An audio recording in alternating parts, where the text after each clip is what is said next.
Okay, guys, so as most of you know, yesterday or a couple days ago, depending on when you're seeing this, I posted a FNAF special delivery video. And over the time, I've been playing a little bit more, and I found a couple of the better strategies for FNAF special delivery. So I'm just going to list them off that I found. The first one we're going to do, first off, I'm in my bathroom because it has really good acoustics, but we won't get into that. So the first strat we're going to get into is the Remnant Collection. Now, a lot of people, including myself, thought that Remnant Collection was just like a fun little mini game you can do. It's actually really integral to the game, because while you're in that Remnant Collection video in the little mini game, your battery for the flashlight that you use while you're getting attacked by an animatronic charges rapidly. Otherwise, it'll charge really slow, and you'll only get about 10% if you're having frequent attacks.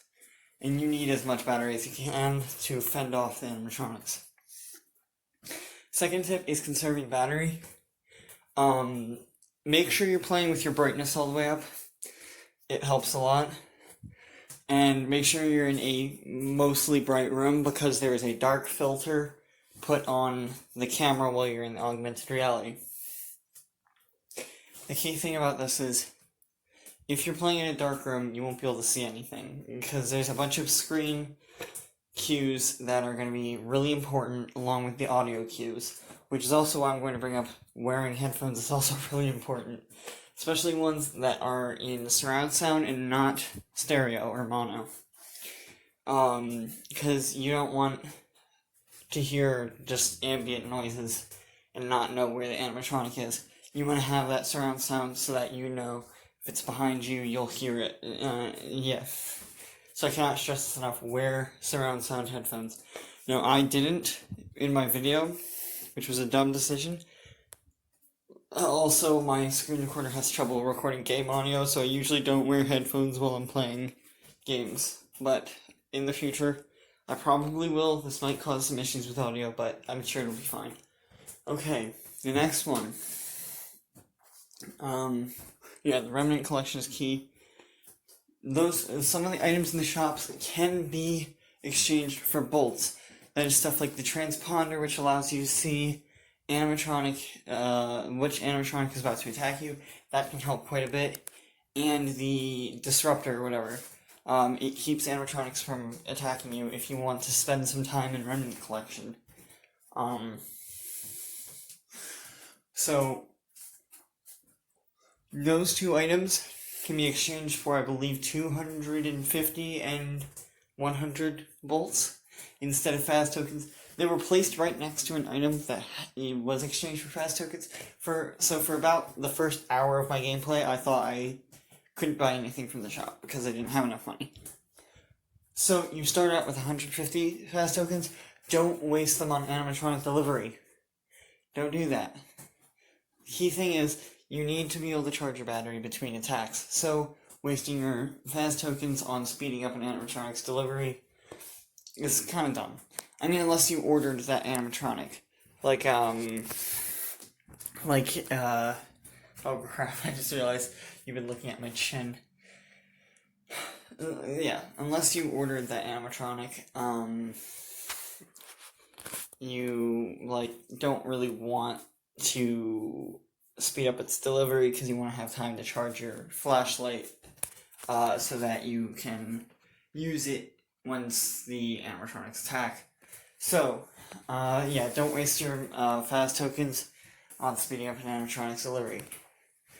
Secondly, each in-game item, this is not like Pokemon Go, each in-game item will only wear down its clock if you're inside the game. So, the transponder and the disruptor, I believe, both have a 3-hour time. The disruptor, they both have a 3-hour time, and you can turn them off and on. The transponder, I got off yesterday. I bought 2 transponders, and I thought, that if I had them and I left the game, then they would be they would run out of time, like if you use an incense or a lure module in Pokemon Go. Whereas that game is, like, actually live. Although the animatronics attack you in real time, they do not, wear down items while the game is not on. So I came back this morning and I still had, like, 2 hours left on the transponder, and I was like, oh, cool. So don't worry about, like, staying in the game for 3 hours if you bought an item. You don't gotta worry about that. Next.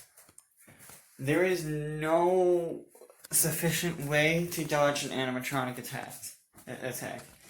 Once they show up at your house, you should kind of, if you're in another menu, you should seriously get in there as soon as possible, because if you don't, and you decide to click on it to, like, get rid of them, then you get insta-jump scared. So, you wanna either challenge them immediately, or actually just close down the app and reopen it if you really don't want to fight an animatronic, or just buy a disruptor. Okay, next point. I think that's really all. Oh yes, animatronics. So, setting your animatronics up with Remnant is super important. I set them up with Remnant. It looks like it increases their durability and increases their effectiveness when chasing after your friends, if you send them after your friends. So, okay. So it's key that you load them up with as much Remnant as you can stuff into them. And the max is not 100. It goes over that. I haven't actually reached the max on either of my animatronics. But I was able to get to 100 pretty quickly. The next thing is, when they're out, deployed to look for bolts, or parts, or spare parts, whatever you want to call them.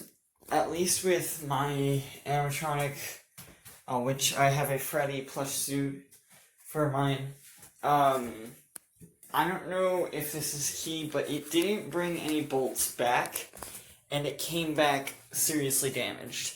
So I actually spent more bolts repairing it than it actually brought in.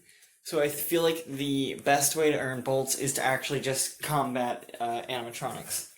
Now, if you're on a streak, animatronics will get harder and harder, and also harder ones will show up. So I feel like the streak numbers is if you're on a 3 streak, you can only get attacked by Baby Balloon Boy when you pass 3, and when you're past, like, I don't know, like 9 or something, something way farther, you're gonna start getting attacked by Springtrap. But even if you don't get attacked by those, the normal animatronics that show up, Bonnie, Chica, and Freddy, and Foxy, will all be exponentially harder to combat than they are usually. They'll also be more withered. So it looks like they're getting into it looks like the animatronics are kind of getting more desperate to get you. So that's why they are attacking, more weirdly. Also, when you're in the room, if an animatronic decloaks in front of you, look away as soon as possible. Unless they are charging you, you do not want to zap them, otherwise you will get jump scared. You need to, while they decloak in front of you, you need to literally, like, turn a 180. You need to not look at them, otherwise they will jump scare you. I have gotten jump scared so many times by one decloaking and me instantly just hitting the zap button because I thought, I don't know, just like, the first thing I thought to do was hit the zap button. Also, the zap button drains 10% of your power, so don't abuse it. Like, seriously, I cannot stress this enough. Do not abuse the zap. Okay. Yeah, anyway. So if an animatronic decloaks in front of you, I actually am working to still get Baby, Balloon Boy, and Springtrap's patterns. But as far as I can tell, Bonnie, Chica, and Freddy all have kind of the same thing, where you basically just have to look around your room until you see some static, like some fuzz on the screen, shine your light on it, that'll decoy them to charge you. The first charge is usually a decoy. Do not hit the zap button unless you see them decloak while they're running at you. If you only see their eyes and they keep running at you, and you keep only being able to see their eyes, then don't hit the zap button, you'll just waste 10 power. You can usually recover from this, but if you're low, you need to be on it, basically. Like, there was one fight, where I had about 12% power left. I couldn't use my flashlight, so I had to find the static in the dark, which is really difficult, and I got charged, and then he faked me out, and I hit the zap button, and I had 2%, so my only choice was to literally wait till he just jump scared me. Because while you're in combat, your flashlight doesn't charge. The only way it can charge is in remnant collection or outside of battle. So it's key that you keep up your materials. You can also buy extra phone batteries. Those are for wimps. I noticed Daco uses them a lot, because he doesn't really do remnant collection a lot. I noticed, at least in the 3 videos he posted yesterday. Like, seriously, dude, that's a lot. Anyway. So yeah, I'm gonna call it there. Yeah. Like, subscribe, share with your friends, and I will see you in the next special delivery video.